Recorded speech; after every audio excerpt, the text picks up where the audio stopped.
You're gonna love her too. Please welcome Katie Rubin.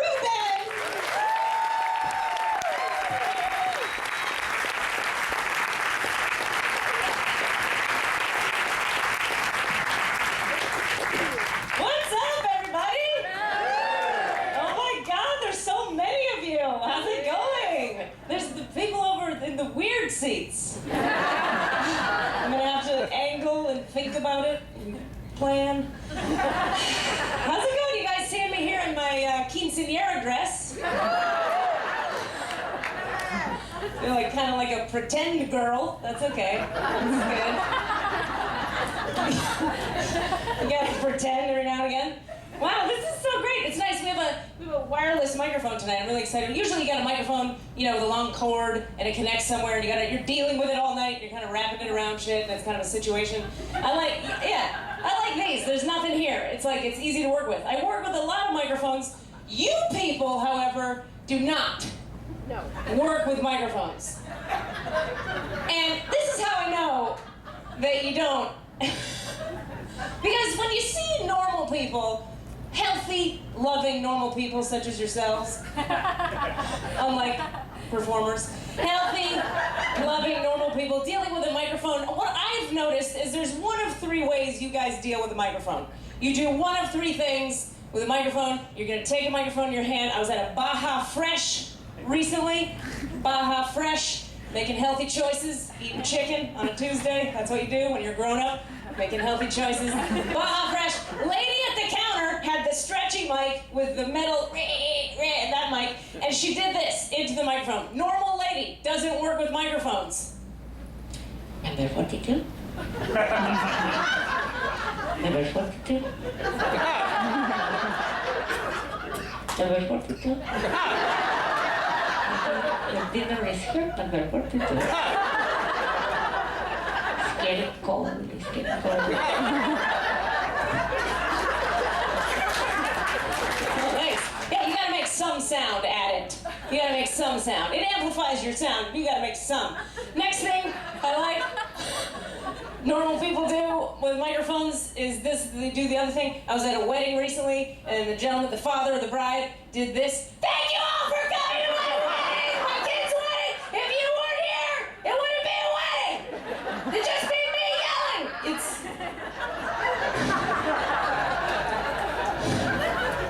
You don't have to yell. It amplifies the sound. You don't have to. Then my favorite, my absolute favorite, this is how you know you got a really sweet person on a microphone. This is the sweetest person in the world. No idea how to interact with machinery. Sweet person on the microphone would do this. You know, today my birthday. I wouldn't. If it wasn't.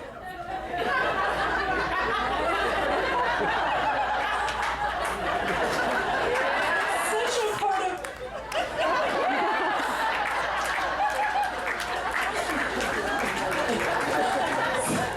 I promise you, that's a nice lady. She's nice. Can't use machines. I'm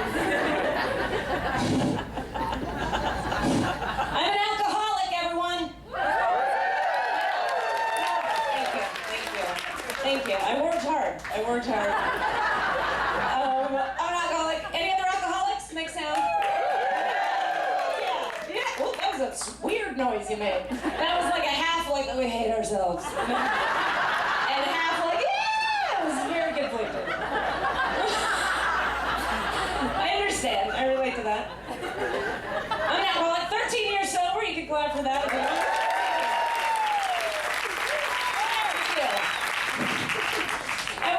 Some of you know I was raised by alcoholics. My dad is an alcoholic.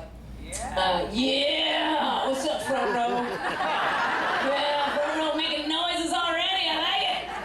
I did realize when I was walking out here, this skirt is much shorter than I thought it was. It's a very different show for the front row. Right? This guy's like, oh, yeah. Very different. So they're below me. They can see. I don't want to talk about it. My dad was an alcoholic, and you know, I just like to be a voice in America. You know, for like people always shit on the alcoholic parents. of America. We always talk about all the bad things about being raised by an alcoholic. You know, the abuse, the neglect. Just a bunch of pussies.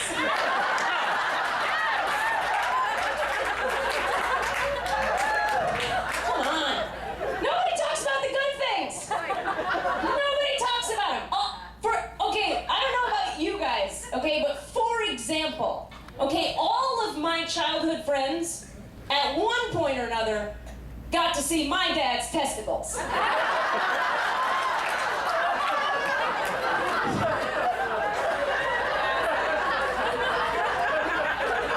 All of them.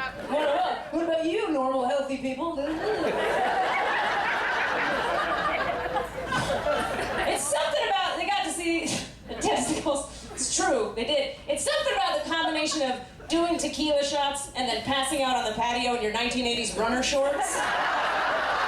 You know what I mean? That makes testicles just kind of head for daylight. They just kind of ooze out the side.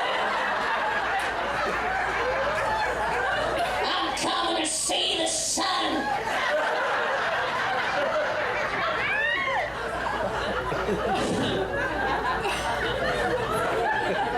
And all my little 6-year-old friends would come over and they'd be like, "Ah, Katie, your daddy's asleep on the patio. I'm afraid."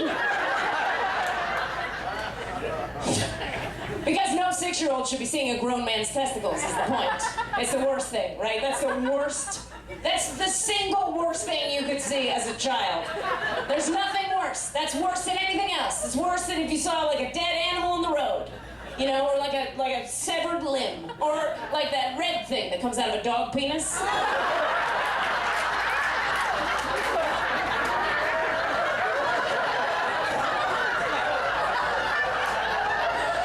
Yeah, it's worse than that.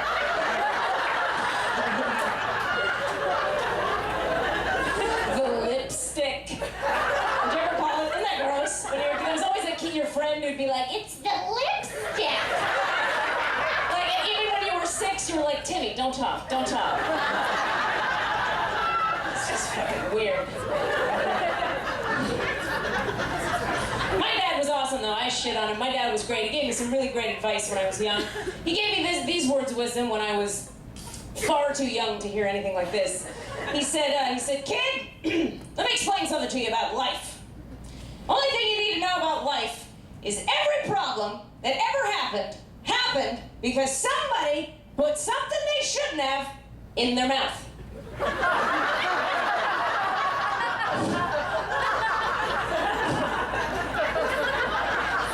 He said that to me when I was 6 years old. And at the time when I was 6, I was kind of like, "Okay, Daddy, are you gonna put your testicles back inside?" Okay. Like, I didn't get what it meant. It seemed weird, but I didn't quite get it. Then when I was like about 15 or 16, I started to be like, he has a fair point. It's a fair point. After I was sober a few years, I was like, fuck. I should have listened to him on that one. Shit. Those first 7 years would have been a lot smoother. You put all kinds of stuff in your mouth, makes bad things happen. You know, drugs and alcohol, too much sugar, too much caffeine, the wrong words. You could say the wrong things with the wrong words in your mouth. That guy's penis, you could put it in your mouth. Just don't.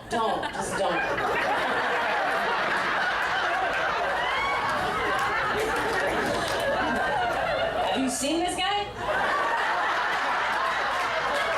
Oh, look.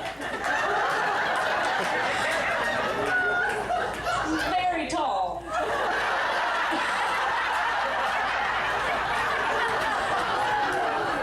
It's just sometimes misleading.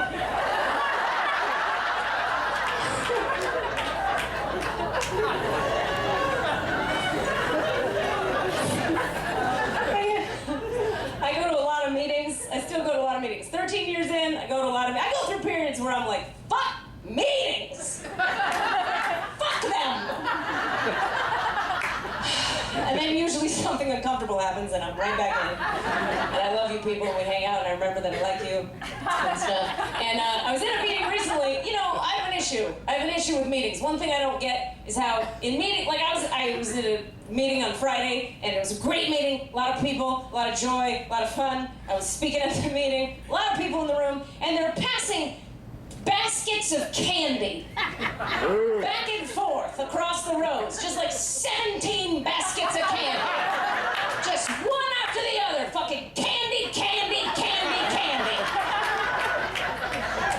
Fucking alcoholics cannot sit still for 20 goddamn minutes without placating your little 8-year-old ego with some fucking chocolate. Calm down. County. I live in Los Angeles. Don't ever make that choice. I live there, and I go to meetings in Orange County. I do shows in Orange County, and they give out cake all the time. They give out cake in the meetings all the time. All the time. Tuesday morning, 9 a.m., 10 a.m., noon, 3, 5:30, 7, 9, midnight. Fucking cake all goddamn day.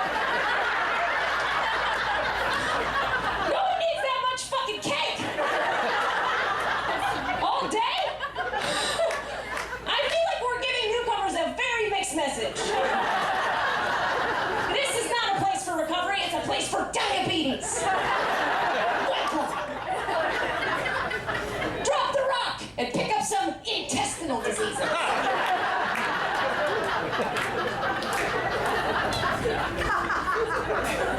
Come on now. Hate it when we do that. You notice how normal, healthy people never hate anything? You ever try to use the word hate around a normal, healthy person? Like, I fucking hate when they bring their fucking candy and their fucking meetings. I hate that shit. Fucking Rod brought the cake. Fucking Rod, I hate Rod. Your normal, healthy friend is with you. Katie, do you really hate him? I mean, hate is such a strong word.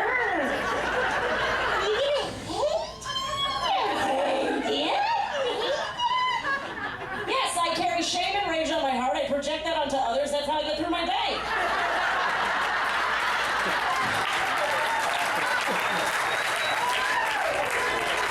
What are you doing?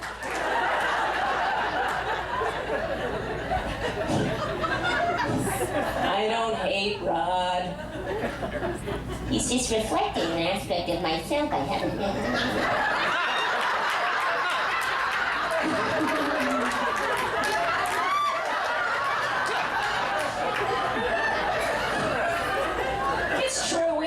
True, it's a mirror, he's a mirror, god damn it, whatever. Just you get tired at a certain point, how much fucking mirroring am I gonna have to do in my life? Everything's a goddamn mirror now.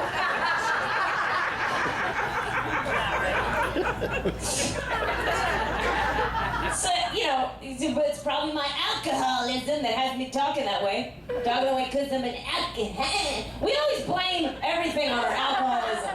You know how we fucking do that in the meetings? I was driving 85 miles an hour in a 35 zone. What an alcoholic! Well, you're a fast-driving douchebag, is what you are. It's very simple. My wife came home, she talked about curtains and the new tile on the floor, and I just thought to myself, Jesus, lady, shut the fuck up! I'm such an alcoholic, right? You're an asshole, is what you are. You're married to a nice lady, she needs some accoutrement, you're a douche about it. Come on. Come on now. One thing that I do think it really is a function, if you will, of the alcoholism, for me, I've had a very hard time with self-care. You guys, I've had to learn self-care. Like normal, healthy people just care about themselves. You know, like nature does. And I had to learn. You know, I was terrible at it. Like when I came into recovery, I'd be all crazy and anxious and insane all the time. And I'd call my sponsor, and she'd always say, whoever the poor woman was that week.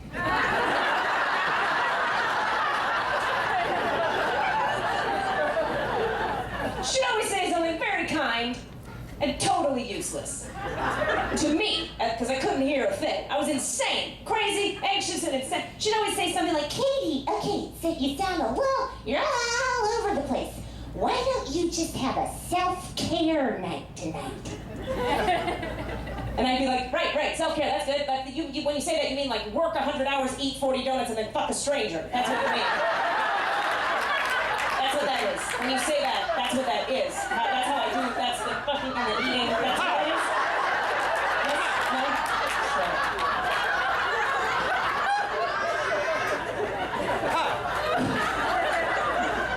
Sure. She'd be like, No, honey. No, listen, it's simple. You're gonna go home, okay? You're gonna take off your clothes. Just gonna get in a bath. You're gonna feel so much better when you get in a bath. You get in a bath, you feel so much better.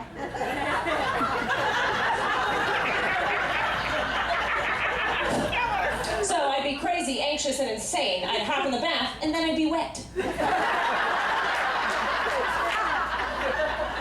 And crazy, and anxious, and insane. And I'd call her back, and I'd be like, hey, hi, so did what you said, got in the bath, what happens now? Does the bath do something? What does the bath do? The bath did nothing. So I didn't know how to self-nurture. I didn't have that muscle. I didn't even know what, I had no framework. Yeah. A lot of the shit people said to me when I was new did nothing for me. Fucking nothing. You know, Katie, you just need to trust God. Because he's closer to you than your jugular vein. My jugular vein. I'd be like, how's that helpful? Could he come out of my jugular vein in front of my face where I could see him? Because for me, it's kind of hard for me to trust a force that I can like kind of feel, but not really see to manage my life. You know what I mean? Because for me, a lot of my feelings are pretty untrustworthy. Like I can feel my farts, I don't see them. Should I trust them to manage my life? No.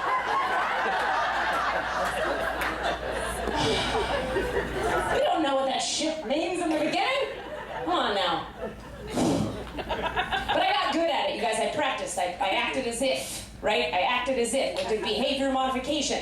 Acting my way to right thinking, right? So I learned. I copied normal, healthy people. I did what you guys did. I learned from you, and I have it ingrained in me now. It's very simple now. I have a system. It's very simple. I do what healthy people do. You know, I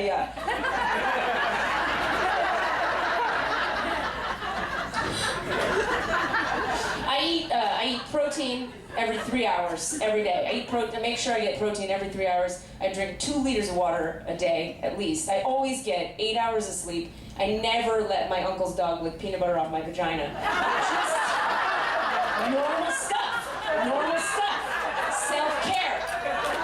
Living like a grown-up. You know what I mean?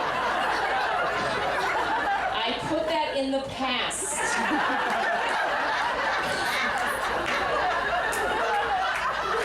Just don't do it one day at a time.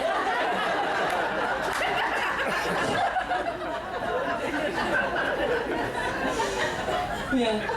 No, I feel that way too. She's like, oh my.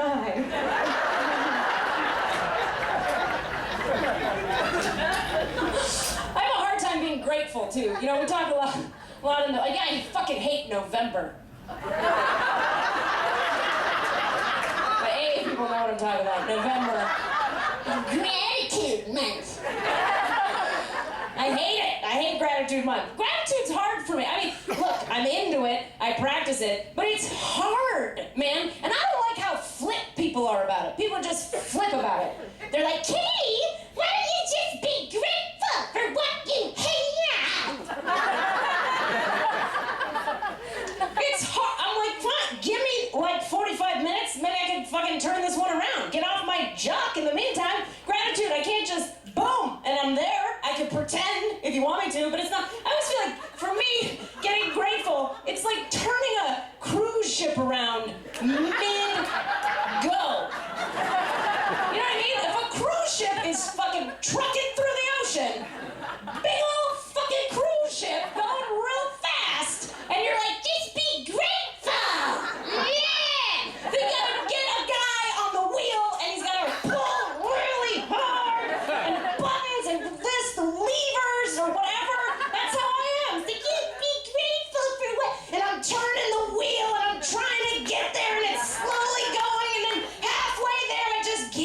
because that shit is hard.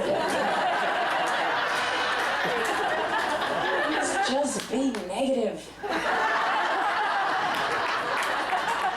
For a minute, spiritual people, for a minute. Just for a minute. I am very spiritual now, everybody. I'm very spiritual, as you can tell. I went to a 3-year energy healing school. I did that, I committed to it. I wanted to learn how to connect with the light of the divine and bring it into my system. I did that. I went there because I wanted to heal my trauma and free all the rage and the shame and the anger that was living in my being. And that happened for me, and it's amazing. And I do very esoteric, weird, out there healing stuff with people, private clients now. I do that, I channel stuff. I'm a psychic person. I do channel wisdom readings for people. It's fucking out there, right? I'm spiritual. I'm real spiritual. But I don't seem like it.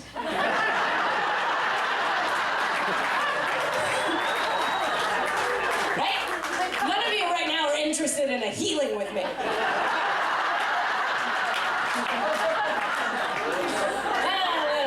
People I start talking in a room, nobody's thinking, that girl. I bet you that girl went to a healing school. She spends a lot of time pulling entities out of the back of people's hearts. Tonight, she's gonna go home, plug her headphones into her laptop, and listen to an Australian shaman channeling the light of God through alien noises like moko, kitty, kitty, koli, kili, kitty, koli, kili, kitty, kitty. Now, you don't think that when you see me. I start talking, people think lesbian lawyer. Right?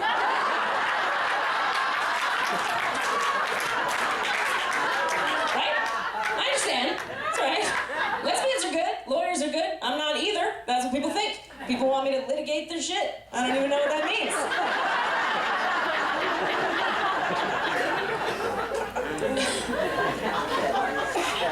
I'm not gay. I wish I was gay. That's the end. That's all I got.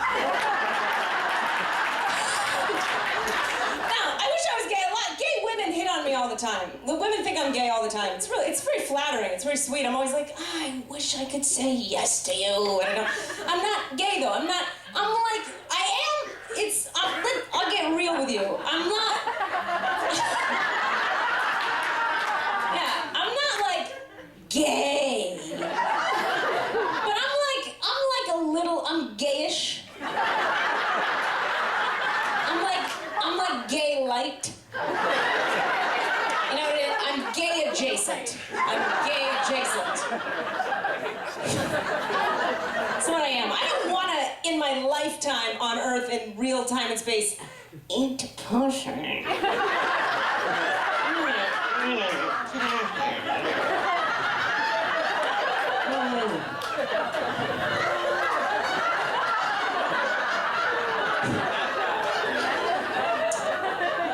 But if my fantasy life is getting a little dull, I'll throw some titties on the table.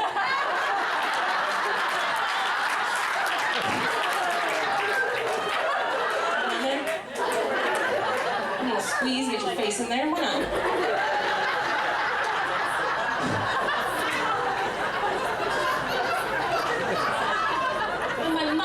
In my mind. You understand? Gay adjacent. So I went to this healing school and I learned amazing things. I learned how to connect with the divine in a way, that I never thought. I didn't know what I was in for going to this place. I really didn't. Now I have this like sort of channel in the back of my heart where I can drop into it and sort of soften the back of my heart, and it takes my like energetic sense of myself back into this like realm where it's just silence and oneness and peace and unity, and it's like all these beautiful qualities of God, and it's like you can kind of feel the room calming down as I kind of tap into it now, and it's when I'm in there, it's everything I was looking for. It's very peaceful, and it's very serene, and it's very fucking boring. It's really boring. It's boring. I like it. It's nice. But I thought I was gonna go get spiritual and then just do that. I thought like that would satisfy me, but it doesn't. It's not enough for me. It's boring. I need thrilling, weird, crazy things. I need excitement. I gotta have it.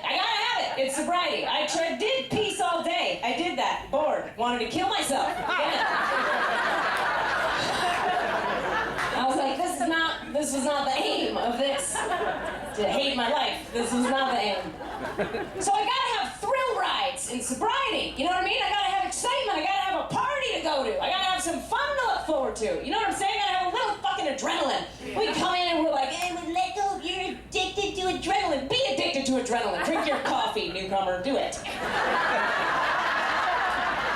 But I'm saying, I still need it. I need it. 13 years in, I need it. Here's the problem, though. Thrill rides in sobriety, like excitement in the party in sobriety, always comes mixed with terror. You can't just have free thrill rides anymore. It's not just like, wow, it's fucking mixed with terror. For example, when pre-sobriety, on the way, the party situation was awesome all the way through.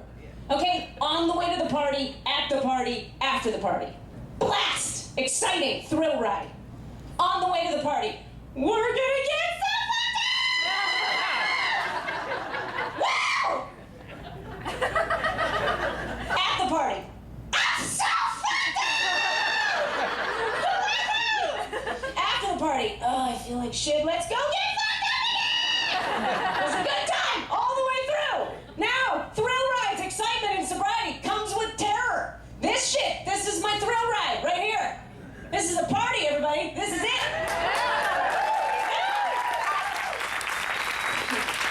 This is as good as it gets. I promise you, though, on the way here tonight, I was not in my car thinking, I'm gonna be so funny! I wasn't thinking that. No, usually on the way to a show, I'm thinking, this is where I die. I die here. I'm gonna die tonight. Tonight I die. I'm choosing to drive to my death. I'm gonna get up there, I'm gonna die from the force of their collective judgment of my mom body.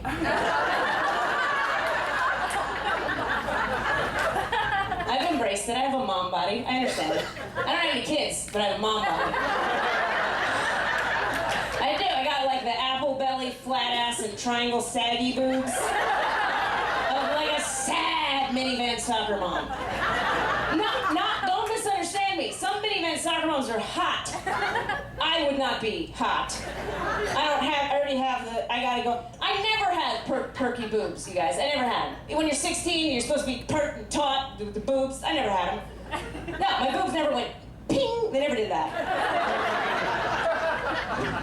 My boobs were always like an educational documentary about gravity.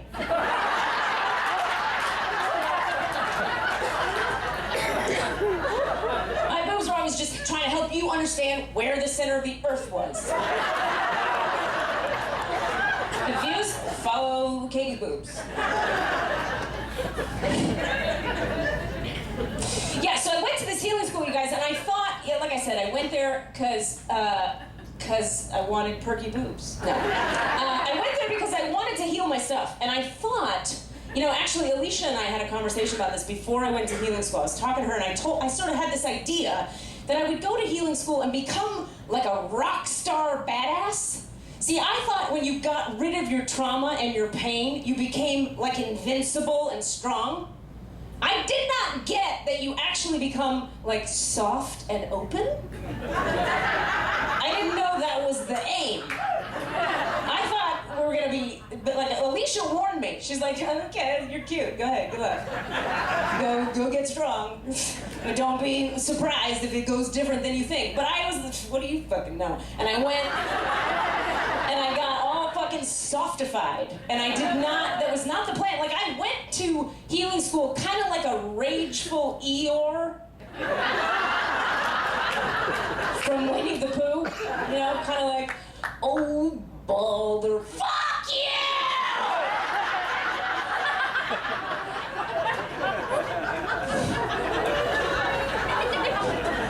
And I thought I was gonna go there and become like a happy, like, Wonder Woman Tigger combo.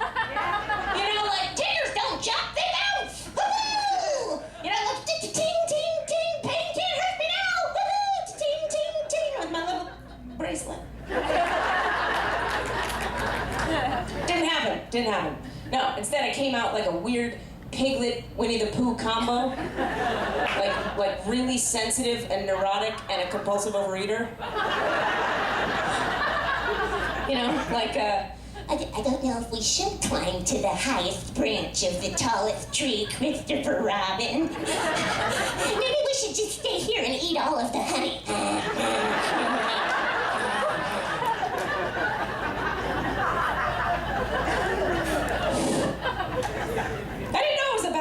vulnerability. I had no idea it was about vulnerability. I didn't know. I thought it was I was gonna feel better. That's all I wanted. My therapist tells me that this kind of vulnerability, it's a sign of maturity, though. She tells me the definition of maturity is the willingness to be vulnerable. I didn't know that. She tells me that all the time. I think that's pretty groovy, except that it kind of feels like a little bit of a shitty joke on the part of God because of the timing of it. Like, I feel like God's kind of like, you know, like, yes, my children, you will grow older and you will mature. And in maturing, you'll become soft, impenetrable. You will feel things more, be more sensitive, be more difficult to approach problems because you'll feel them very deeply. But not to worry, my children, not to worry, because simultaneously as that's occurring, you'll be aging. Growing weaker, your knees won't function as well, your back will hurt, you'll have more stressors to deal with. Taxes, children, failed relationships.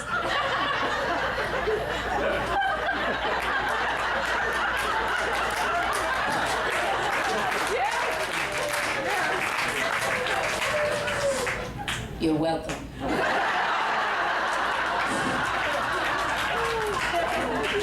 Seems a little backwards, doesn't it? I feel like we should have all of our fucked up problems when we're like 16 and don't give a fuck. You know, you're a badass, you got no feelings, you just fucking truck through shit, you smoke your way through it, you shut the fuck up. You get whatever. Pregnancy, death, murder, doesn't matter. Fucking get on. You know, tits like this, who cares?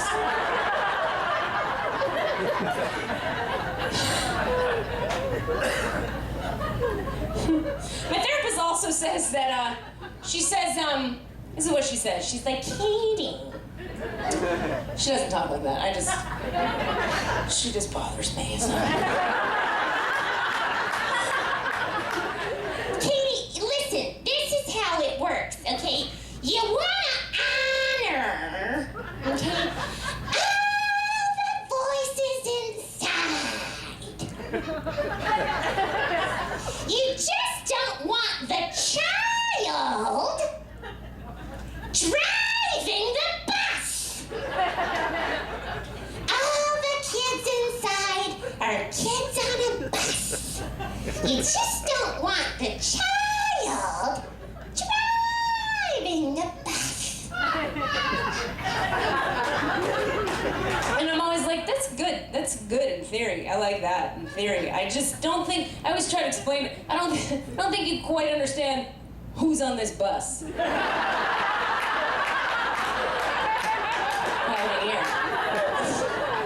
got some folks on the, I got now I got like a super zenned out spiritual hippie chick who's really good at being, can't pay the rent, really good at being. Got her. I got like the angry ex-Catholic, my mom, rageful, judgy introject who just hates all of you. Just you exist. She hates you. That's happening. Then I got the neurotic, compulsive overeating, sugar, carb addicted, childy, Winnie the Pooh combo. You don't want driving a very sticky bus if you're driving it. Then I got like a manic, wild, ADD, very creative inner child. She's brilliant, she's great, she can't drive any fucking... My point is, anybody driving this bus is driving it over a cliff and straight into an institution. Not gonna be good. Nobody should drive that bus. It's gonna fall midair, light on fire, land, die. No bus driving. This bus has to be fully surrendered to the light of God, because this bus is fucked.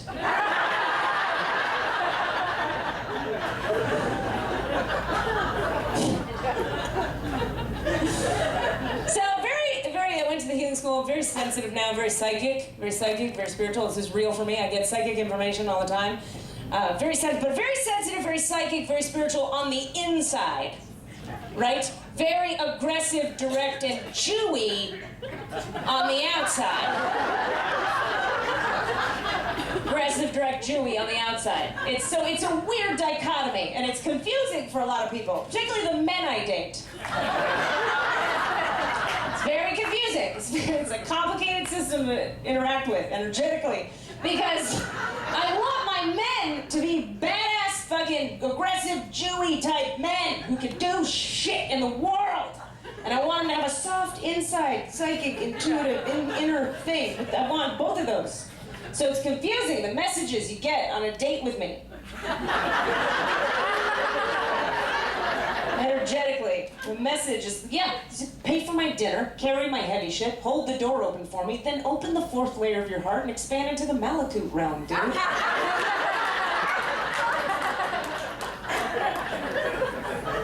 Man up.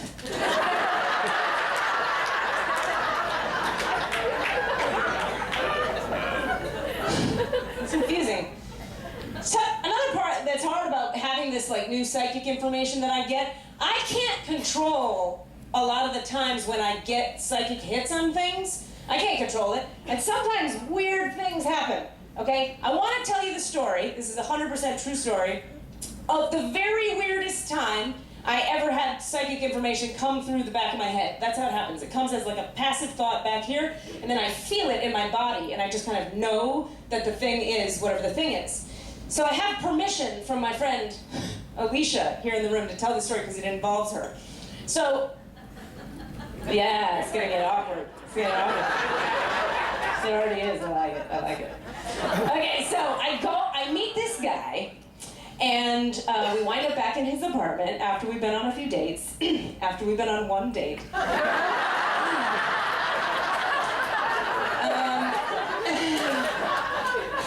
And we're in the bedroom, we're in the boudoir, and I'm astride him.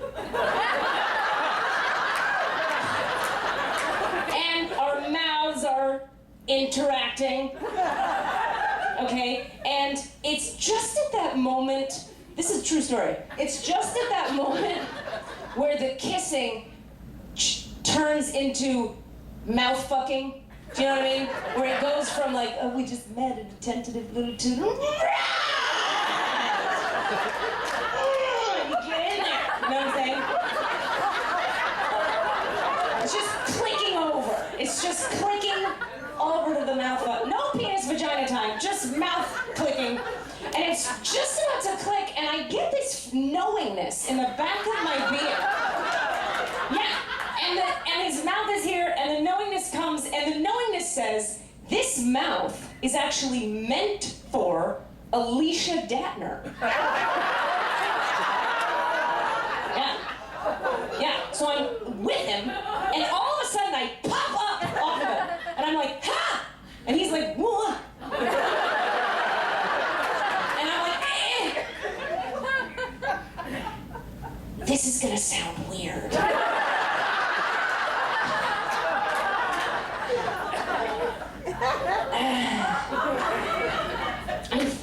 I think you're supposed to be with my friend Alicia. And he goes like this, what? And I go, what? And now we're both up, and the hairs on everything are ping, and huh? And we're, hey! And he goes, Alicia Datner? And I go, yeah. And he goes, do you know, like 3 people in the last 3 weeks have tried to set me up with Alicia Datner? Yeah, not fucking around. And I was like, well, dude, get on it. Because I would not stop the mouth fucking for nothing. This is divine channeling right now. Get on that shit. And he did. I don't know, like a week later, he called her, they had their first date, they were together for 3 years. Wow. Yes, say wow, yes, wow. Right? 3 years they were together. Of course, the last 2 were tumultuous, and he turned out to be kind of a dick, but I'm so glad I could bring those hearts together. I'm so glad I could use my gifts to serve.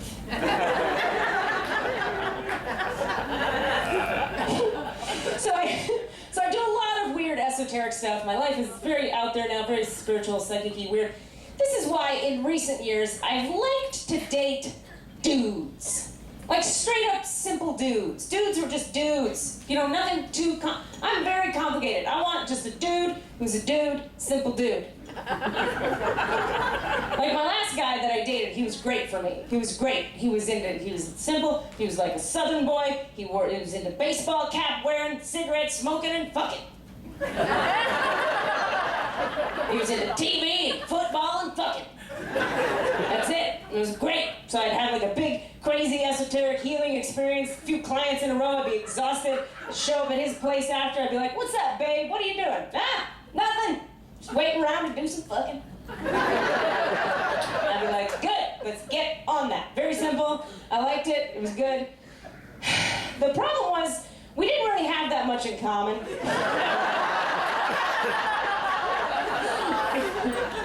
In the end, we didn't really have that. And I realized it kind of early on. I tried to break up with him a couple times. And the first time I tried to break up with him, this is a real conversation that happened. The first time I tried to break up with him, I said, you know, I just feel like I don't know if we have that much in common. I'm not really sure why I'm in this, you know? And he says, total straight face, no irony at all, looks me in the eye and says, well, maybe it's 'cause my dick's so big.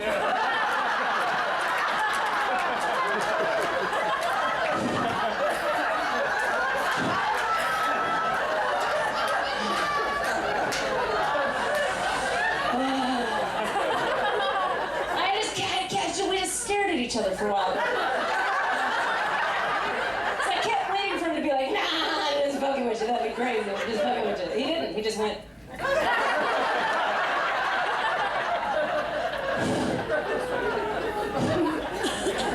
I love that he said that out loud. I love that he said that. I love that he's got an image of me. I'm at home with my pros and cons list. You know? Pros, big old dick.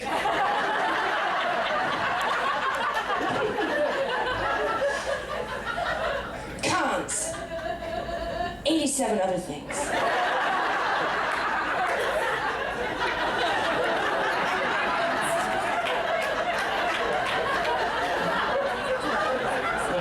That's a keeper.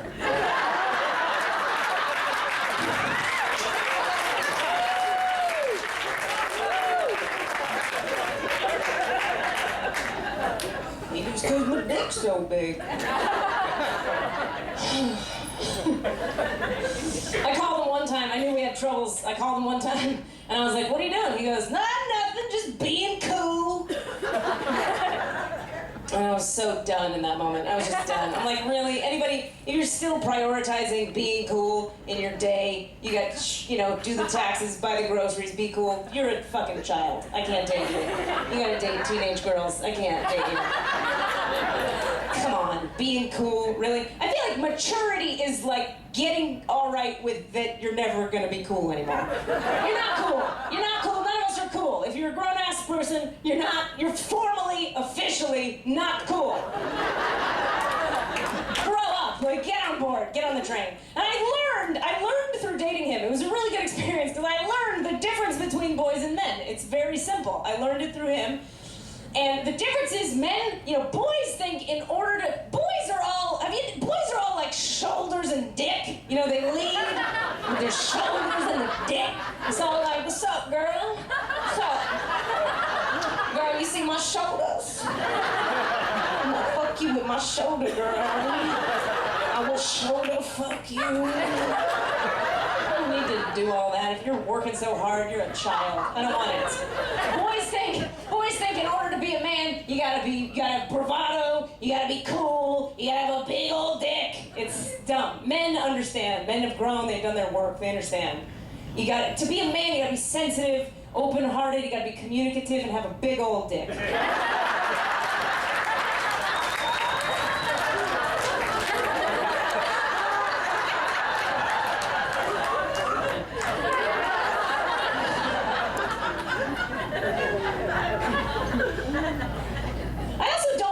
Men anymore who, like, do you guys know these dudes who, like, I call them, like, overly femaleized dudes who've done a little too much embracing the divine feminine. It's cool. I want men to be soft-hearted. I want you to learn the things about the female side. I'm talking about the guys who've been to, like, one too many men's groups. You know what I mean? The guys who their idea of being a conscious man is you gotta cry all the time and not be able to hold down a job, and you want to stop our makeout session every 3 minutes to have eye contact and share about how you felt about what I said about how I feel about you feeling what I said about how you felt. No, I don't want any of that. It's too much. I feel like if you've read Embracing the Divine Feminine more than me, we can't date. You're more of a woman than I am. You can't. I don't like it. It's too much. I feel like there's one book you need. It's called The Way of the Superior Man. Read that book. It's great. Teaches you how to be manly, but soft and open. It's fantastic. It's all you need, gentlemen. I promise you. Your inner vagina is moist. It's moist, okay? Take the tampon out and fuck me like a grown-up. Just grow up, take it out. It's too much. I went out with my childhood best friend recently. I went to Florida, we visited, we hung out, we went to dinner, and we went out with another childhood friend of ours, the third person, and she's become a lawyer badass in New York City, right? And she's at a fucking studio overlooking the things, and she wears the suits, and she's a badass, right? She's got her shit together, money, I don't know. And we were there at lunch, and she was like, you guys, I figured it out. We just have to go for soft, sensitive guys. I'm just gonna be the dude, and he can be the girl, and I'm just surrendered, and that's just what it's gonna be. And Tracy and I are looking at each other like, no. Because we have done it. I have been there. I feel like for me, this is just me, if I'm dating that guy, it's like dating like a big, like a swelling, lactating breast of a man. It's just like oozing self-pity pus out of its sad, wet nipple.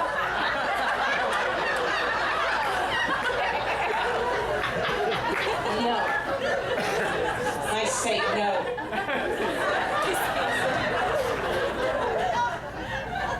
For me.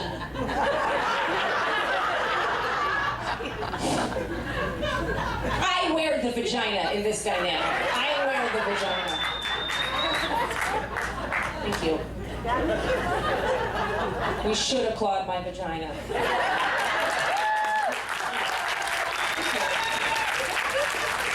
Some of you are very excited about doing that. We just met. There's another camp of men that exists. Maybe there's no one in this room tonight, but there's a camp of men too. It's a totally different camp I'm kind of done with. These are the dudes who think they got women all figured out. They got us all figured out, and it's very simple. They got the formula. They figured us out. All we want is a man with a huge cock. That's all we want. They got it figured out. They know what we want. We want to do with a huge cock. We want him to come over. We want him to manhandle us. We want him to take us by the hair and work us over with it.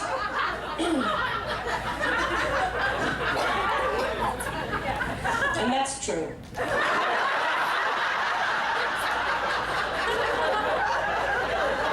It's true. But there's a point at which it goes too far. For me, there's a line in the sand. If a man comes to my house, unzips his pants, and his penis is the width of my head, I am not excited, I am frightened. But those dudes, all of them, everyone I've ever met, they all say the same thing. They all say the same sentence. They go like this, they go,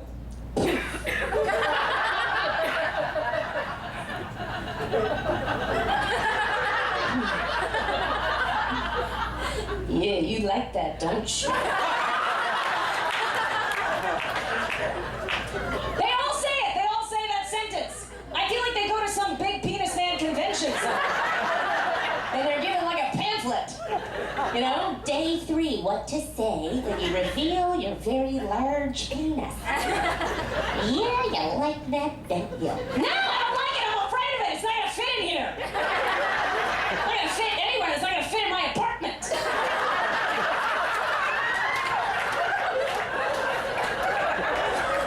I think not agreement.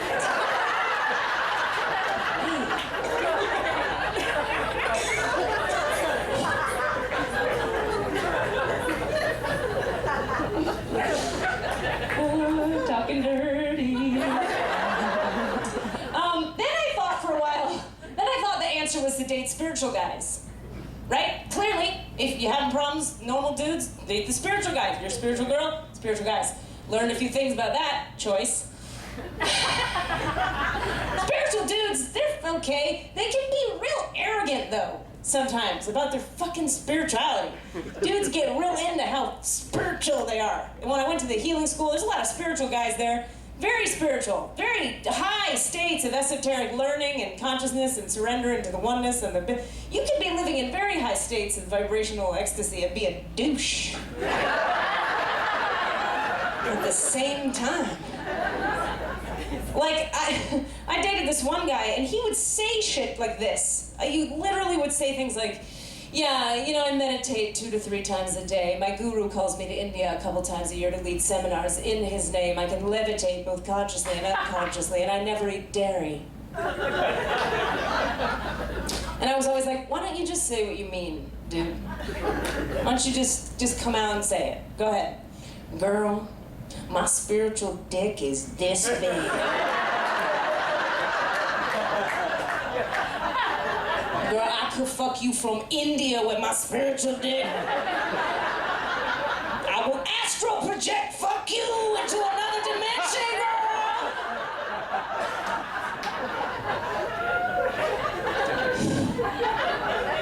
If you're arrogant about your spirituality, you're kind of missing the point. It bothers me. I did get stalked a couple times this year. Anybody been stalked? Ever been stalked? Anyone? You can clap. They're not here. Thank you. Probably. I got stalked 2 times this year. Never been stalked before. I've stalked people, but I've never been stalked. 2 times in a row. It was the worst. There was nothing cute about it. It was the worst. It was scary and gross. And I have a sponsee in the program who is presently being stalked, and her best friend, was recently stalked. So we've been like talking about the stalking. And like her friend got the dude that's stalking her, left her on her front stoop, an eggplant. With a bow on it.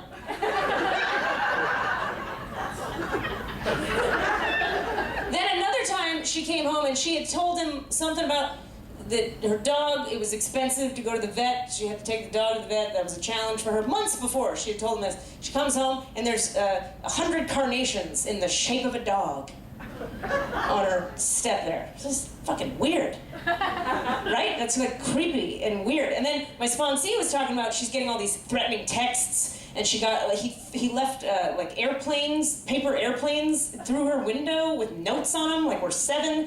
It was weird. With my stalker, I got, like, all my shit that was in his apartment broken in a bag, left at my doorstep. Fucked up, right? I feel like if you're gonna get stalked, we should have some say in what we get. There should be, like, a stalker registry. You know what I mean?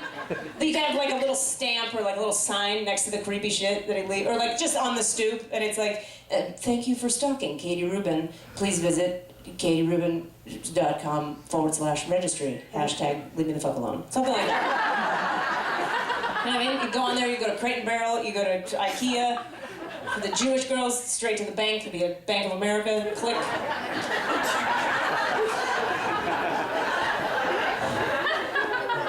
Jew, I can say it. Suddenly you got uncomfortable.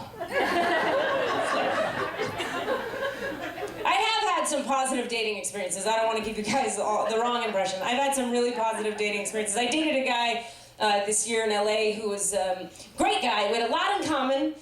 He was smart. He had his money together. We laughed well. He was intelligent. We had things in common. We liked the same shows and movies, and we had the same friends. It was great. And we were together for a little while. Only problem was he was way too old for me. He was like a generation older than me. which was fine actually and didn't bother me except for one thing. He had old man smell. You know what I'm talking about? That was a groan I got from you there. Old man smell. See, you can't fuck old man smell. You can't, like, fuck old man smell. Do you know what I mean? You can, like, make it happen with old man smell, but you can't get nasty with old man smell. I have a theory. My theory is, like, if you start as a young couple together, and you're both young, and you grow old together, your old lady nostrils desensitized to his old man smell. You don't even know it's happening. Because it was, in fact, his smell that did that to your nose.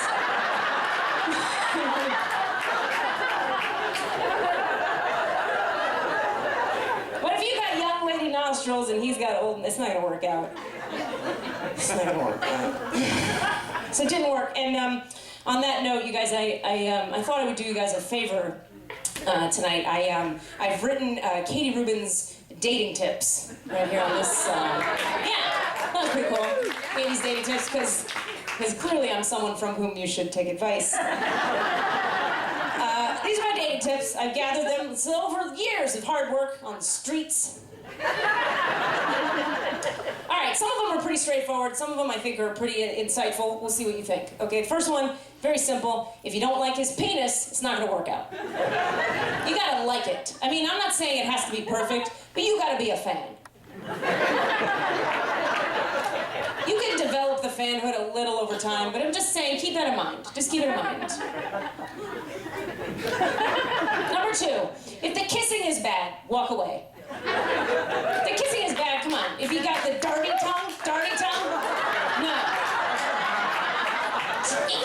Hokey, walk away, run, go. You guys, you can't journal your way through that one. You can't. No. You can't call your sponsor enough and process your feelings and have another therapy session. It's not gonna work out. Number three, if you break up all the time, break the fuck up. If you break up all the time and you're thinking about it and you're not sure and you're in, you're out, just be out. It's hard, I know. Feel your feelings and move on. Number four, oh yeah, this is related to number three. This is like 3A. If you're frequently saying the sentence, "We're gonna make it work," it's not gonna work. If you have to say "make it work" kind of ever, you're done. It's over. It's been over a while. You just weren't ready. It's over. Okay, number four. This is my favorite one. Okay, this is my favorite rule. This is hard-won knowledge. This is hard-won wisdom.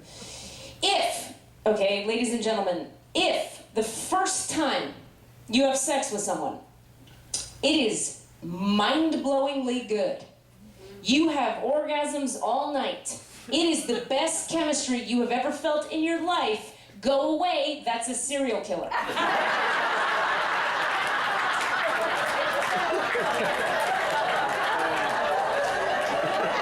Promise. Serial killer.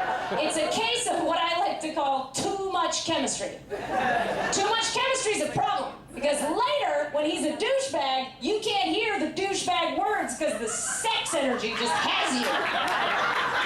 That's too much chemistry. You're gonna be in trouble. I promise you. However, and if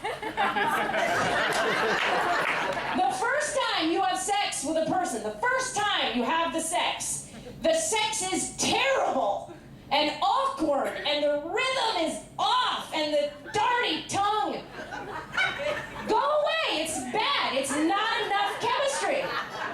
You can't manufacture chemistry. There isn't enough chemistry. You're never gonna feel your way and talk and process. It's not gonna work. Go away. However, number three, if the first time you have sex, it's kind of, that's a keeper. Yeah, think about your partner right now.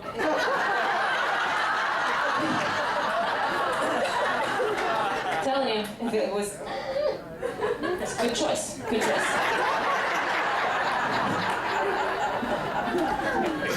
Because I've seen it, man. Because if it's, that means you gotta like get to know each other, and the hearts have to open, and you build intimacy, and the sex gets better as you know each other as human mammals, and then it's good in a healthy way. It's right in the middle. She knows what I'm talking about. He looks so uncomfortable. You're like, who's this guy next to me?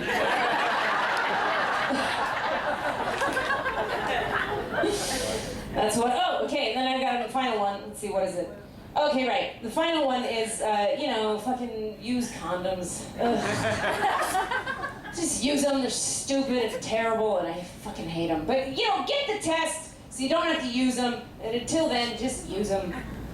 God, I hate condoms. I fucking hate them. You gotta use them, but I fucking hate them. Man, if I see like a used condom on the street, I'm just like, fuck you, man. Fuck you. Until my last pleasure. Fuck you. Make me mad. I know it's it's like a common perspective. There's not a lot of people digging them. It's not like anybody's hobby.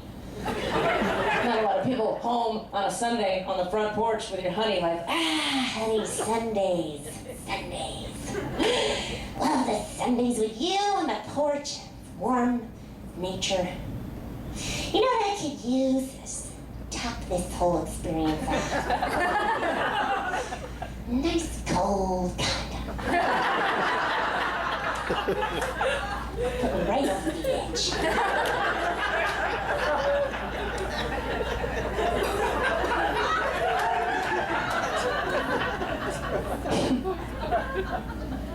Relationships are complicated. We all know this. They're hard, they're complicated, you gotta do a lot of work. It's work, right? I didn't know that when I was younger. Now I know, I understand. This is why for me, some of you have heard me say this before, this is why for me, to a certain degree, I can't really hang with this anymore, but like to a certain degree, I miss the one-night stand.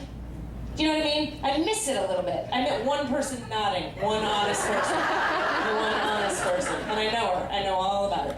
I miss the one-night stand a little bit. I can't handle it emotionally anymore, but I miss it a little bit. You know why? Because you can do whatever you want in a one-night stand. You can go crazy in a one-night stand. I did some crazy shit in one-night stands. Why? Because I could. No consequences. You're never gonna see them again. You can do whatever you want. What? You want to put cheese doodles in my asshole? Sure. I don't care. Hey, get in there. Get in there. Pack them in.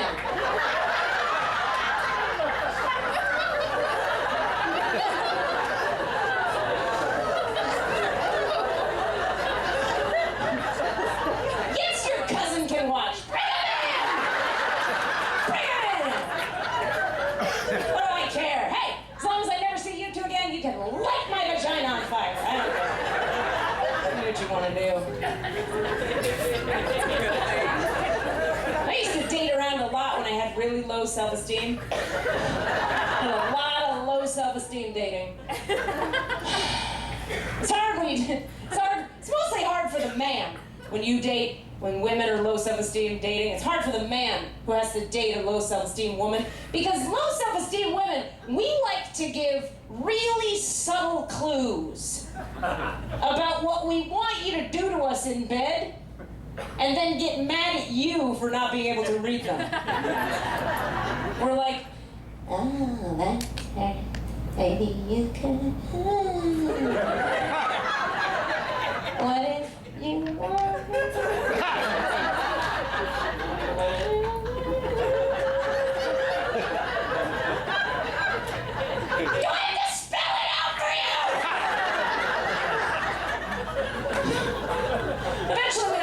Of course, then a man is always like, yes, please spell it out, make it simple. Men want things simple, right? We want bullet points for men.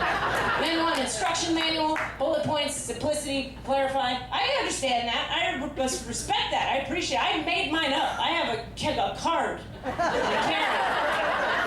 I laminate it. It's in my wallet, and I have a second one in the bedside drawer. It's all written out for you. It's bullet pointed. It's simple, laminated, can't get destroyed by nature. I love it. It's very simple. It's all there. I'll share it with you. It goes like this. Step 1, remove vagina from pants. Step 2, Gently stroke upper portion in a circular motion as depicted in diagram A.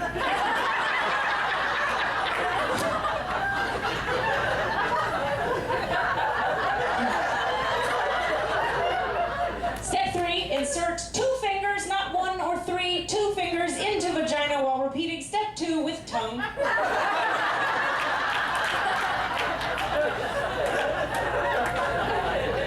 Step 4, repeat it till process is complete. Yeah, thank you, yeah. I'm taking care of you, gentlemen. I have spelled it out. I think we should all have a card like that in our wallets.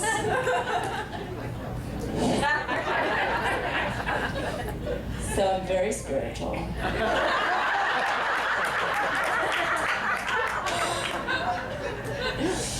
I do a lot of spiritual things, at least. I do a lot of spiritual things. It's hard. I don't know if anybody can relate to this. It's hard when you've been on one spiritual path for a while. Like, anybody in here ever go deeply on one spiritual path? Not like dabbling on a lot of things, but you pick one and you really do it for a bunch of years. It's hard when you're on one for a while, because you get, at least in my experience, you get really good at developing your inner life. Not so good at developing the marketable skills. like when I came off the hill, as it were, the mountain after healing school, I came back into the world, and I was all fucking pieced out and groovy, and I went to a few job interviews. I went on this one, and the guy said, yeah, you seem great, Katie, it's great, why don't you tell us a little bit about your strengths? And I was like, yes, okay, great, my strengths. I am very good at praying. I'm really good at it, and I'm good at dissolving my sense of self into the unity and oneness that connects all sentient and non-sentient beings, objects, and spaces.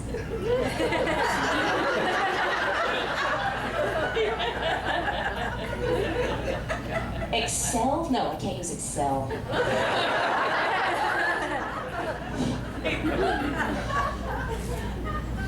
I'm into spirituality. I'm not always into spiritual people. No one in this room, of course, but I love spirituality. Sometimes spiritual people like me bug me. I got a friend who's one of my dearest friends. Her name is Willow. She renamed herself Willow. You have to say it that way when you say it. Willow. She's great. She's one of my best friends. She lives in Florida. I'll call Willow. See, what bugs me sometimes about us, about spiritual people, now you're spiritual, right? You can never just have a negative feeling anymore.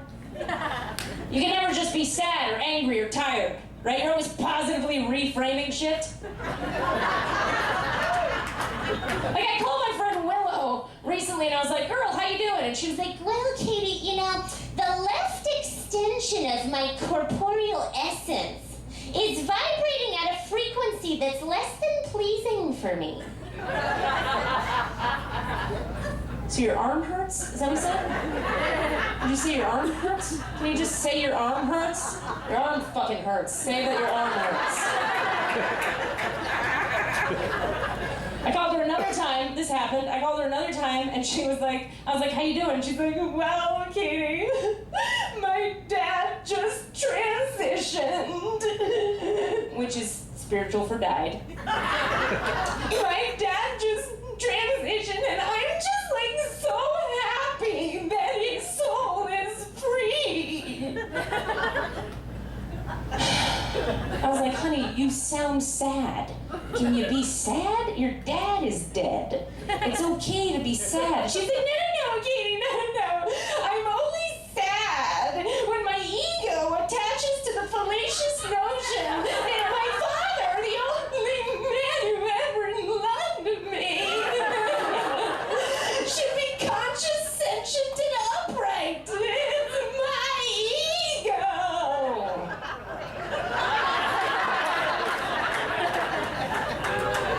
You can be sad, Jesus. You can have a feeling and be spiritual at the same time. What I really like is people who are new to spirituality, people who are new to spiritual practices or new to sobriety. I love that shit. You know why? Because I love it when people who are new to spiritual stuff or new to sobriety, when they like over apply spiritual lingo to really inane things about life that don't need spiritual lingo on them. You know what I mean? Like, what are you doing there, John? Ah, just making an enchilada, God willing.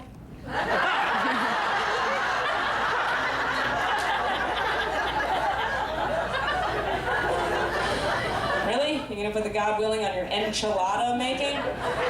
Hey, you never know what God's plan is, Katie. You never do.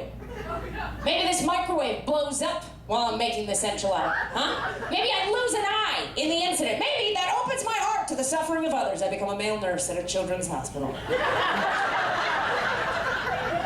You never know. Which is the kind of thing I like to respond to with my favorite early sobriety, spiritual, annoying, pithy phraseism. You know what, John? You may be right. I love you may be right. You guys ever hear it's the worst? It's the worst. You may be right. It's very zen, very middle of the road, right? You're not picking a side. You're not committing. You're not saying, you know what, John? You're a dumbass. But you're also not saying, yeah, I agree with the foolishness that just emitted from your face holes. You're not going there. You're not committing either way. You may be right. It's very zen and very passive-aggressive. I hate that shit. There's another one that I hate, I'm not gonna lie to you, it's a recovery thing, we do this in recovery, keep coming back. Not a fan of keep coming back. I'm a fan of keep, you guys know what I'm talking about, keep coming back? Make a sound, okay, great. Are you all right? I feel like there's two ways you could, it's okay keep coming back if you say it the cool way. But if you say it the douchebag way, I kind of hate you. There's two ways to say keep coming back. There's the keep coming back, somebody comes to you with a complicated problem that you don't know how to solve, and you're like, God, I feel you, that's hard. I can't even, just keep coming, you know, and eventually it's gonna be better, just keep coming back, and I don't know, just don't drink, just keep coming. That's the cool way to say it. The douchebag way is, yeah, just keep coming back. You know what I mean? That spiritually arrogant thing again? Just keep coming back. You're gonna catch up eventually. I hate that woman. That's a terrible lady.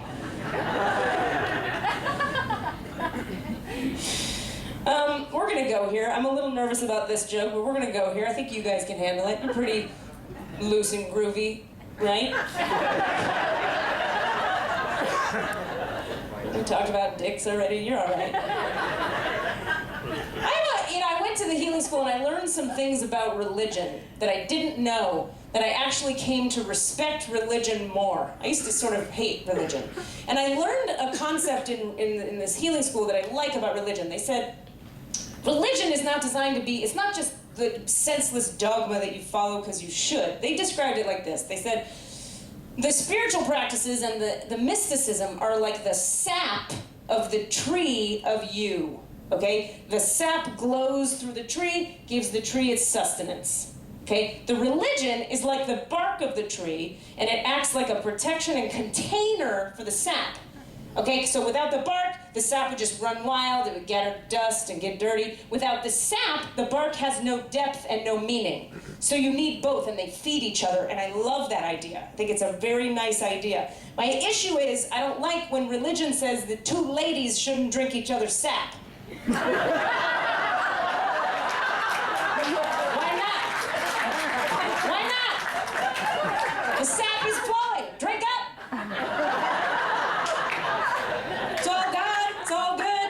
Calm down.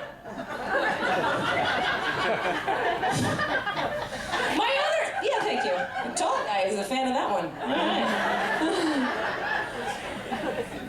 My other thing about religion that pisses me off, there's a few, but these are my top two. This one really bothers me. I don't like when religious people think or claim that their religion is the one true path. That makes me fucking crazy. I understand if your religion works for you. Work it. Rock it. Go team. That's great. But don't go around, it's the one true path. It's just crazy to say that. Like, why would a God show itself to one group of people correctly and show itself to another group of people incorrectly. That's a douchebag God. Right? Why? Why did that happen? That's a bunch of hooey. It's just crazy talk to me. And I feel like this is how I understand it. To me, it's this simple. It's this simple. Like, okay, me and this lady here, she's a lovely lady, she's a small frame, tiny person, we love her, she's there. If we go to the Gap store together, okay, I'm gonna buy jeans, I'm gonna buy low-rise, curvy fit, tight in the thigh, tight in the bottom, so I can wear my boots over them. This one, she's like 4 feet tall, she's gonna wear high-rise, skinny thing here, bell bottom at the bottom, because that's what she needs. We need different pants. There's not one true pant.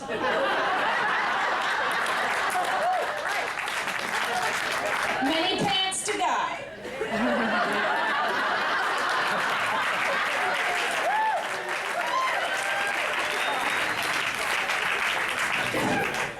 One true path. So cocky. Can we applaud for Reverend Georgia for being amazing?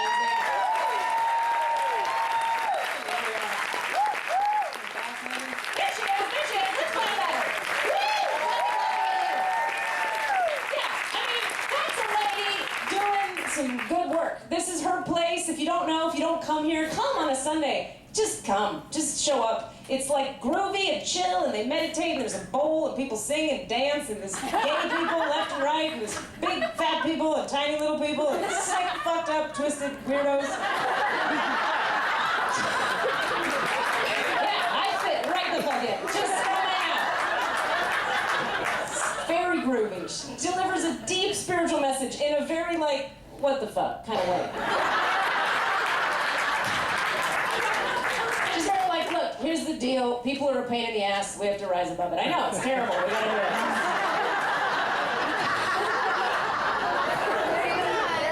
it. Right? She's a badass. However, come here on a Sunday. They do 9 a.m. and 11 a.m. And I love her. I went to Harbin Hot Springs recently. You guys ever been? Yeah, okay. Now, anybody who doesn't know what Harbin is, make a sound. Okay, good. Harbin Hot Springs, for those of you who don't know, Harbin Hot Springs is a place where spiritual people in San Francisco go to be naked together. It's where you do it's very awesome. You do hot springs, you do cold pools, you do meditation, massage, yoga, naked, all together, naked together. Very groovy, very San Francisco. It's cool. I wanted to see what it was like. My thing is this, though. This is my thing. My question is this.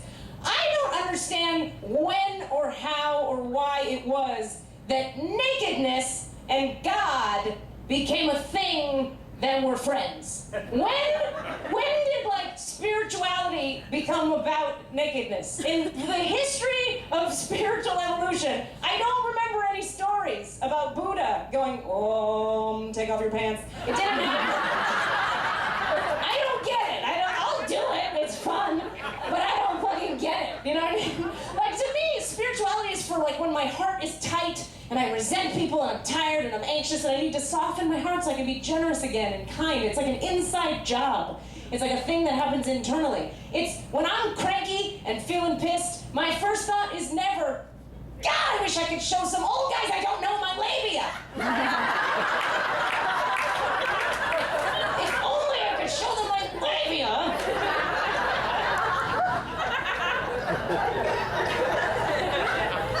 Doing that has never once softened my heart. I don't get it. I like it. I'll hang out. I'm not judging. I just don't get the connection there. Another thing that was awesome about Harbin, I went to Harbin and I came in and it was just a sea of penises. As far as the eye could see. This many penises. Just an ocean of penises. I've seen many penises in my day. I've seen them. I'm not gonna lie to you. I've been around the way. But I saw some shit at Harbin I have never seen before.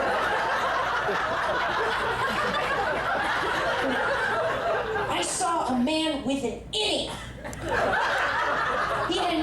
an innie penis. His penis was in. An innie. It was inside. There were like big, saggy balls like this, and like the flaps of skin that would indicate penis. Like if a penis came through there, the skin would catch up. The penis was inside. It was an innie. I saw that. Ew. I'm not even gonna repeat that. I'm not even gonna dignify that. You know, it's beneath me. Honey, just keep coming back.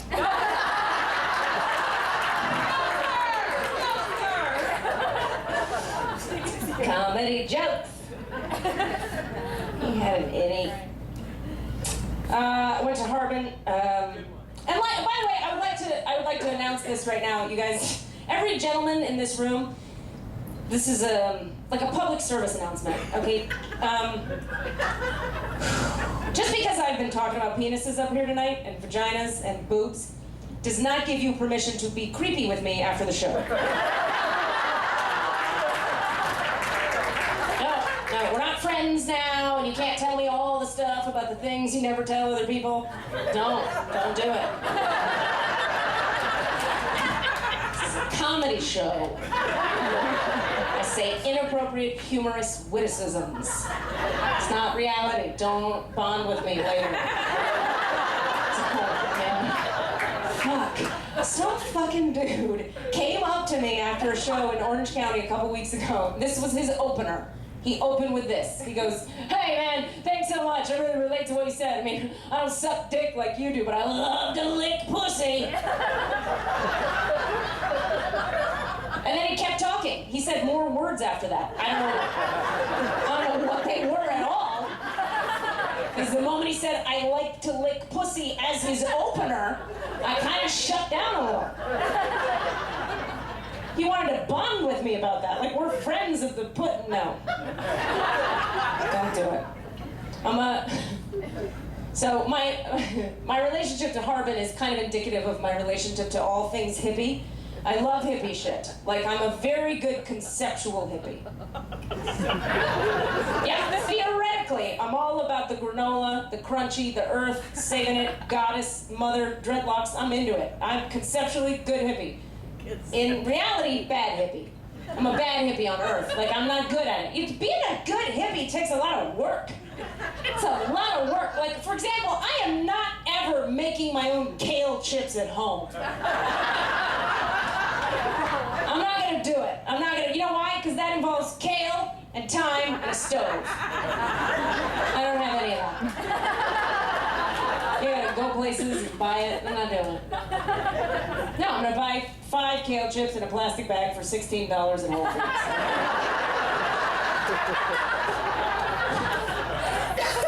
Like a grown up.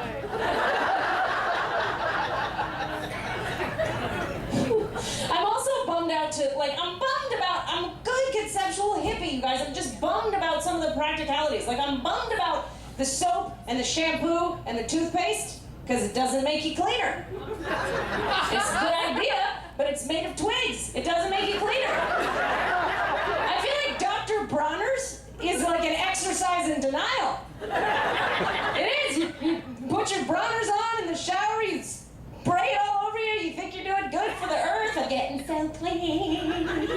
Do you know what I mean? And I'm doing it green. No, you're not getting clean, you're getting slippery. Slippery and moist. That's all that's happening. I want it to work. It doesn't really work though.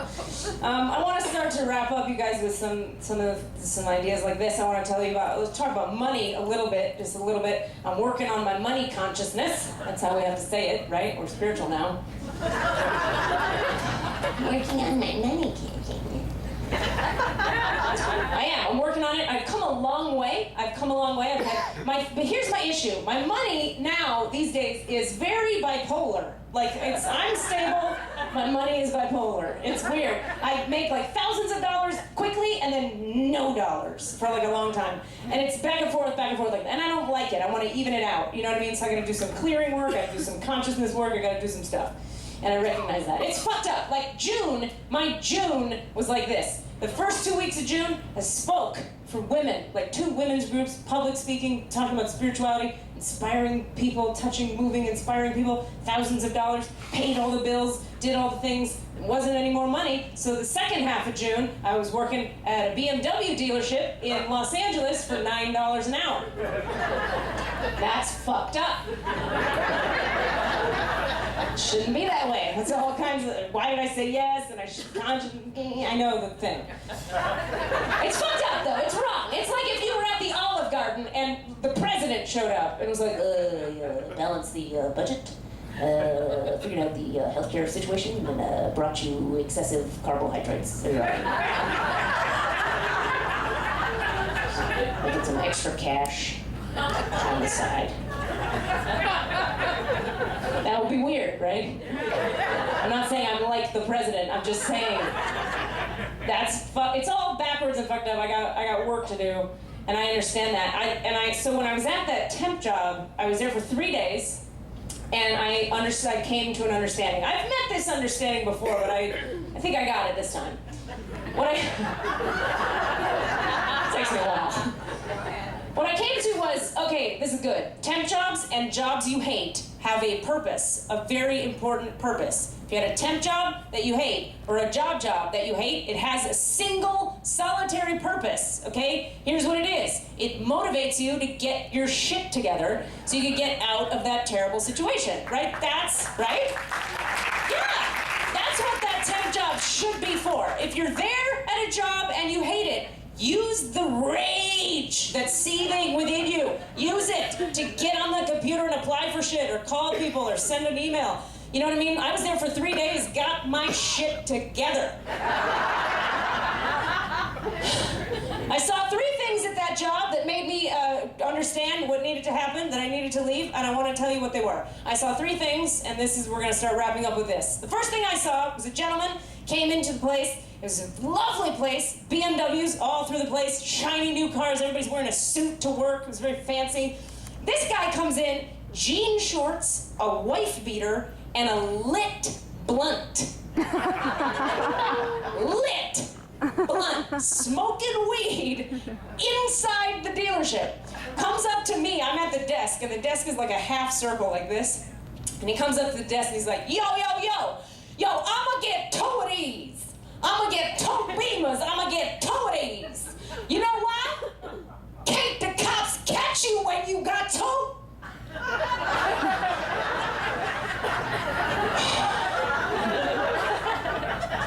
I was like, I gotta go.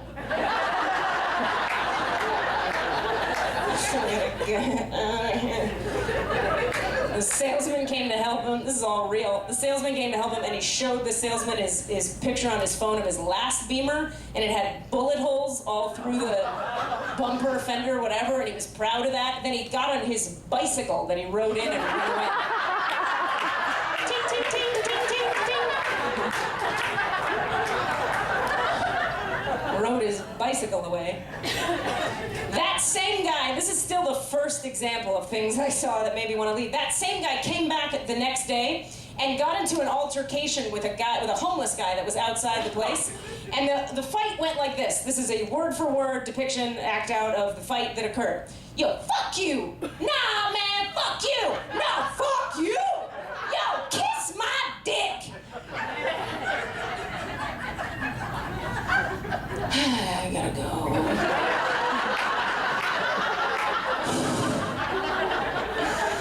Can't be where someone's saying, kiss my dick.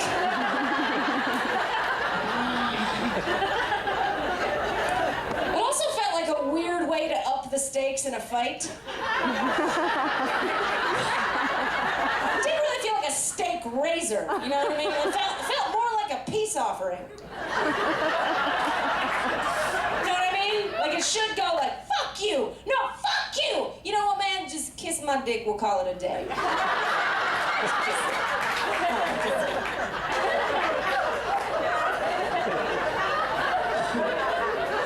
Like a peace offering. going, like a peace pipe.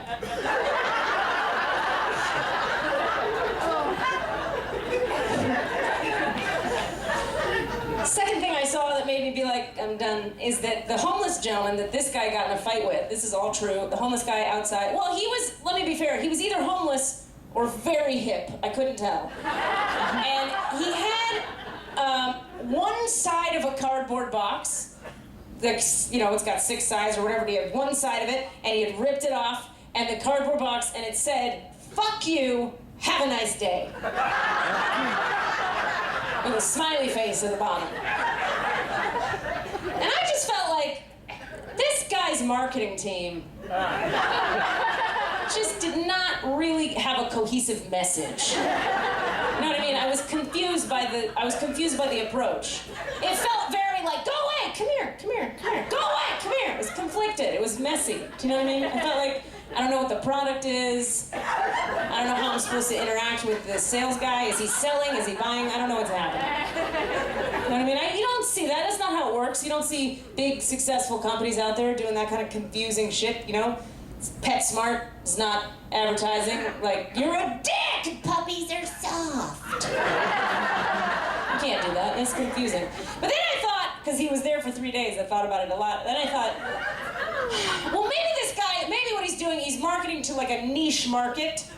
Maybe he's trying to hit a very specific demographic. Like maybe what he's going for is the single mom with one angry teenage son. You know what I mean? Then there's language in his pitch for everybody.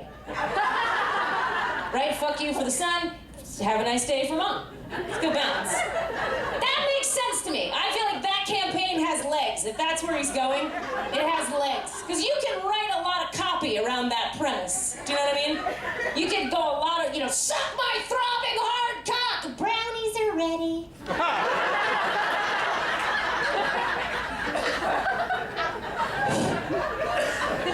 It's good.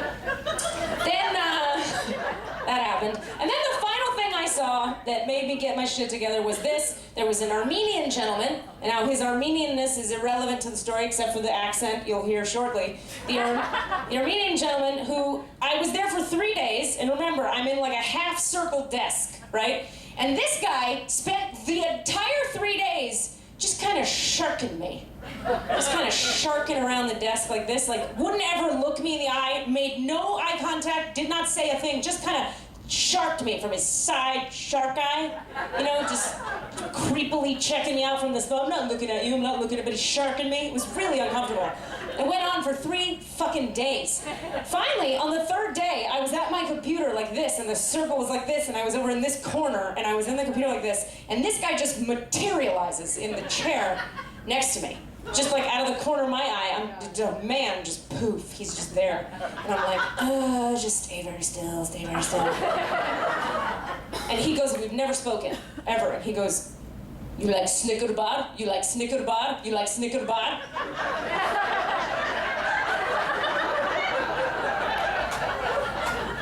3 times. I was like,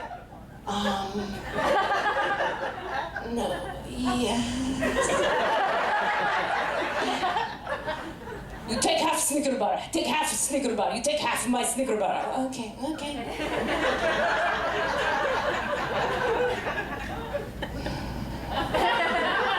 Just trying to go back to my work, pretend that's not happening. And he just sits there and just stares at me like this. I'm just typing. Fine, but not words, I'm just typing. Finally he goes, do date? Do date? Do date?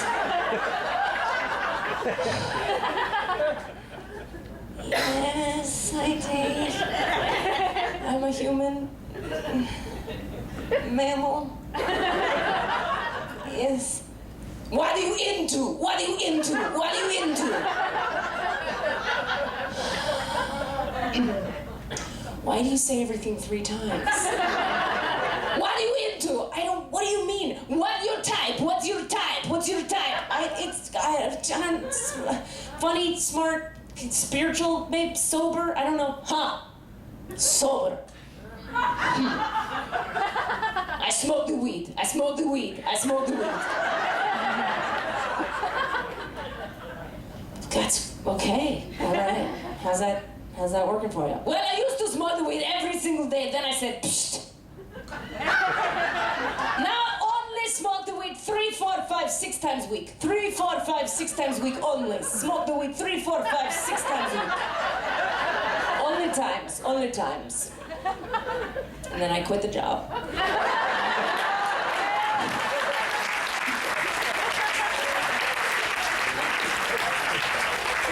I stand before you today, a changed woman. And I want to leave you guys with this. You guys, I don't ever want to leave you actually at all. You're the best group of humans I think I've ever stood in front of. You're really awesome. This is a good time. You guys are like my home. This is my hometown. I consider you my hometown. Yeah, thanks. I love you. I do. You guys make it really easy, and it's really fun, and I just adore you, and thank you for being here. I just want to leave you with this idea. You know, people often say to me they don't understand how I can do spiritual healing work with people and comedy. They're like, I don't get it. Isn't spirituality like holy and highbrow and it's pure and clean and you're nice and stuff? And isn't comedy about like dick and sucking and fucking and pussy and darkness, ego and opinions and yeah? And they say that, and I understand the question. Clearly, it's obviously, it's a seeming dichotomy, but this is the way I look at it. I think, truly, why, you know, when I was in the healing school, one day, one of our head teachers, we had just done this big, elaborate, deep process. A lot of people were crying and sobbing, and it was like an hour of light transmission into the backs of our hearts, and people were just hitting things and screaming, and at the end of it, everybody was like, exhausted, like having processed all this shit. And the teacher just kind of took a step back and he goes, you guys, can we just talk for a second? Why are we doing all of this? Why are we here?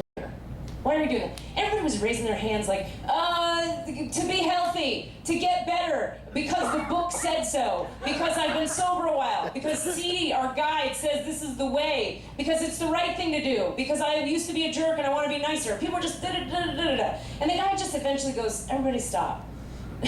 You're doing this because you want to be happy. Remember? Like, you came here because you wanted to be happy. You felt heavy. You wanted to be relieved of that burden. You wanted to be enlightened. You wanted an experience of unity with all your people. You wanted to feel part of the world and part of the community of man.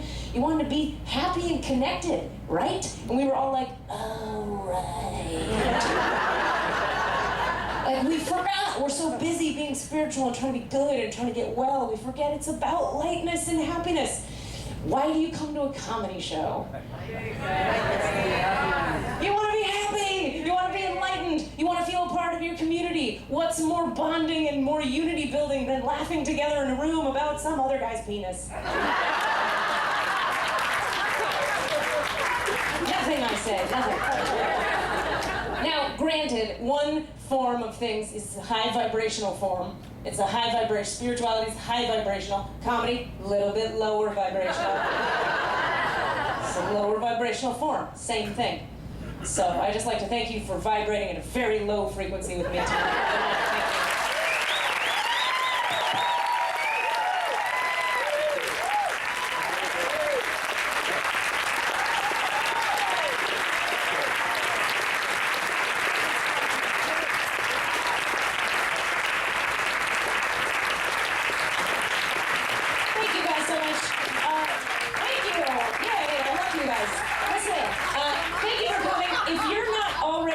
Mailing list. If you don't get emails harassing you incessantly from me, please, I'm going to stand here for many minutes. Come up to me and give me your email and I'll put you on the mailing list. Otherwise, have a great night. Thank you.